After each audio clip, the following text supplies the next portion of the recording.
Okay, we're gonna try to get this started despite the fact that I've had like a 45-minute break between doing the fourth set and the ace match, which is a completely ridiculous thing. Now I've lost all my momentum, all my excitement. Actually, it's not gone. This game's still gonna be very exciting. We're gonna have a Zero in Fantasy on Glaive. YouTube is doing maintenance tonight, and it's just making everything run like crap, basically. And all of my uploads for the first part of the series that were in progress got terminated. So now I'm going to re-upload them all. But I'll just do that when I'm at work tomorrow, and everything will slide right on through. So Zero is unfortunately sending his Overlord in the wrong direction. Not going to matter too much. I imagine he'll go for a drone scout just to make sure Fantasy isn't doing any crazy mech stuff like he has been known to.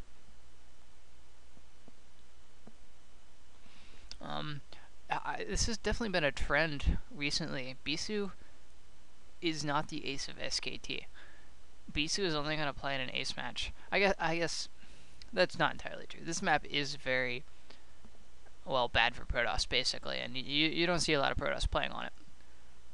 On the other hand, Bisu, or Fantasy, has definitely been the go-to player for SKT. When they need when they need an ace, they're going for him over Bisu.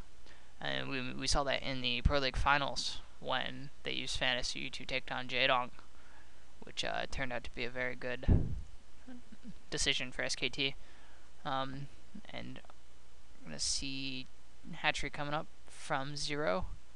12 hatch. It's fairly reasonable, and there's the drone scout I mentioned before.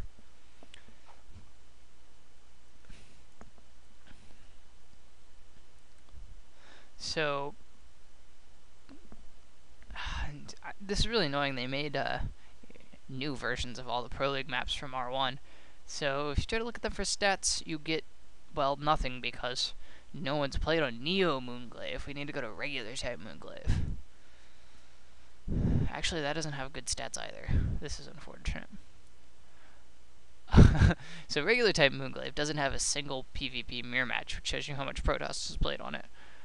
The new one has a couple, though. It looks like the same map to me. The differences are minimal, if I remember correctly.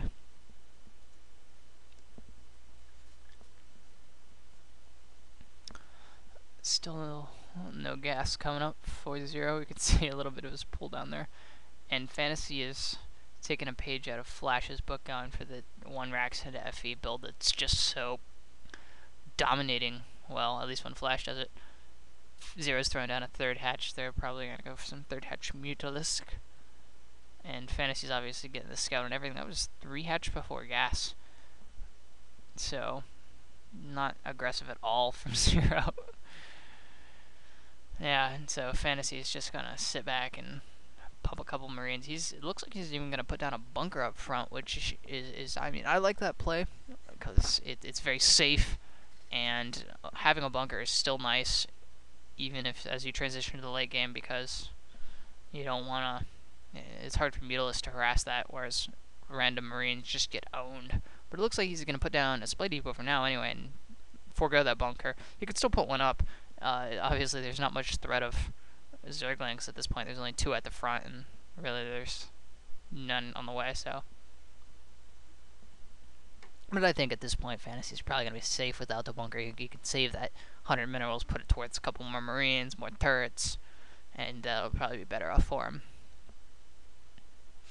So this is sort of an interesting transition. We've sort of seen, for a while last season, 2 hatch Mutalisk was really popular. You know, Zero, Yarg, and Jaedong especially were just use.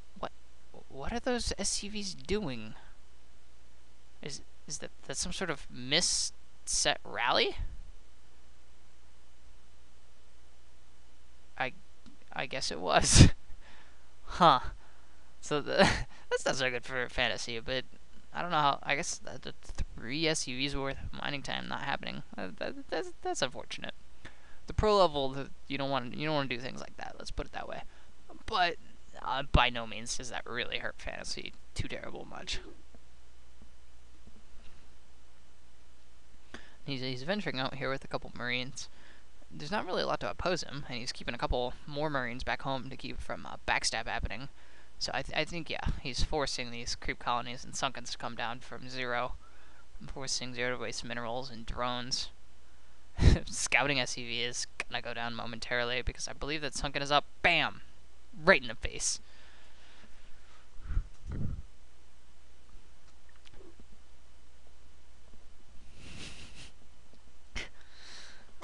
Korean commentators commenting about Fantasy's Academy, which is now up. He's researching STIM. Probably gonna put down some comsats. Yep, right now comsats coming down. He'll be able to scan and have Imba scouting on what the Zerg is doing. Make sure he can time his turrets optimally. And 0 he's really playing pretty passively here. He apparently knows what he wants to do, and he's gonna do it without needing to push Fantasy off from his game plan. Spire's almost done. Looks like we're gonna have the full complement. 9 mules coming up with a little bit of Zerglings underneath, but not really that many. We saw Quanra recently go for a whole bunch of Zerglings and pretty much just run over whoever who was playing. The name escapes me. And now that bunker coming down for Fantasy to defend against the mules. But we're seeing a very economy-focused 3-hatch mules here from 0. He's got lots of drones, lots of saturation, and he's going to get the full complement of mules come out, harass here. And Fantasy's turrets are probably timed. They're going down about right when the mutalists are built. And it'll allow him to probably have 2 turrets at each of the 3 important locations: main, natural, and production buildings. You see Fantasy being super safe, scanning. He sees the mutalists leaving the natural, so he knows the exact timing what's going on here. He's got 2 bunkers at his natural, which we saw a moment ago when I was rambling about turrets instead of what was on screen. So he's got 2 bunkers down at the natural, being super safe there. Factory coming up, and so he's definitely looking to put down that early refinery, and now he's getting harassed. That's what you get, Fantasy. 0 is putting up a 3rd base in the other main. He's already got a Hydroden that we also saw earlier, and I was too busy rambling about bunkers to discuss. So we're definitely going to see a quick transition to lurkers after a pretty light harass here. And by light harass, I mean he hasn't actually done anything yet, but he's not committing to this harass long term. He's got a lot of mutas, so he can still do some damage, but he's gonna be looking to transition into lurkers and to a 3rd base and possibly even 4 bases, which I don't know how I feel about. I don't know what else that drone is doing. Maybe it's just a super. I can't imagine what. I guess maybe it's going over here to get a really early gas, and now we see the drone transfer to 3rd. That actually speaks pretty well of 0's plan here. He definitely has a plan to do.